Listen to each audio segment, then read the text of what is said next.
So now I want to show you another basic shape, which is a box. So it starts with, we start with a flat bottom, and then we just build it up from there, kind of like what we did with the cones. So let me start out by showing you how to make the bottom of this thing. So you're going to want to have a place where you're not going to pick up fuzz, so don't you know, like use your leg or anything for this, but you're going to roll the tape out so that it's flat. This is a lot of people's favorite part of this whole thing, is doing that because they love the noise. And then what you're going to do is take your tube that you have, and I like to fold over the tip here, and then you take this bottom left corner and you're going to fold it to the right side of your tape. And so it doesn't matter how long you fold it, however long you want your shape to be. I'm going to show you here. So I'm taking this bottom left corner and folding it to the right side, just like that. And then I kind of press it down, and then I do that again. Bottom left, I'm going to fold it right where this piece is, and it's going to go to the top right. And I'm going to press it down.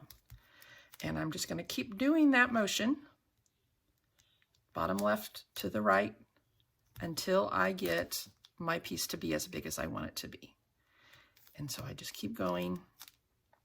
And so that's how you make a flat piece. Oops, that didn't work out like I wanted it to. So the good thing about tape is if you don't push down too hard, you can take it apart and put it back together. So there we go. And then I'm going to fold this last little piece over just to get it out of the way. And then I will start another piece and kind of show you how to make this flat piece into a box.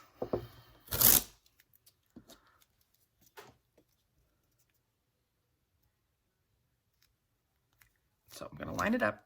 I'm going to flip it over, so I'm going bottom left to the right, flatten my pieces out. Now, if I want to start my rectangle from here, what I do is I take my piece and I just kind of flip it up so that it's sitting right on top of my tube. So you can kind of see that there. So now the tube is kind of squashed on the side of my flat piece that I had. So I just took it and I stood it up, and then I'm just going to start sticking my tube to the edges of this flat piece that I made. And the corners can be a little tricky sometimes. So it's sticking, because it's sticky on the outside, it's just going to stick to itself. So I just keep doing that, same motion. And then once I get over here where it's going to start overlapping, I just kind of set it off just a little bit so that it's not perfectly lined up. And I just keep doing that. And I personally like to go back as I go and kind of square the corners a little bit more so they're not so rounded. If you want it to be rounded, they can be. Again, you know, it's your tape art, so you can do whatever the heck you want. And then I'm just going to make a little one this time.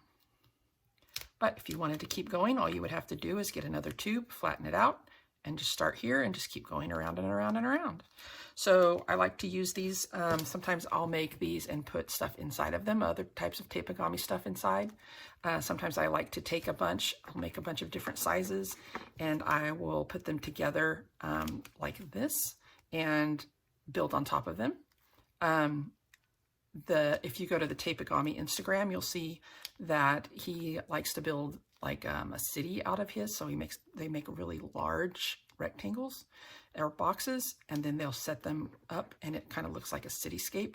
So this is, I kind of consider this a base piece, but you know, you can make them whatever size you want. It all depends on how big you make your flat piece.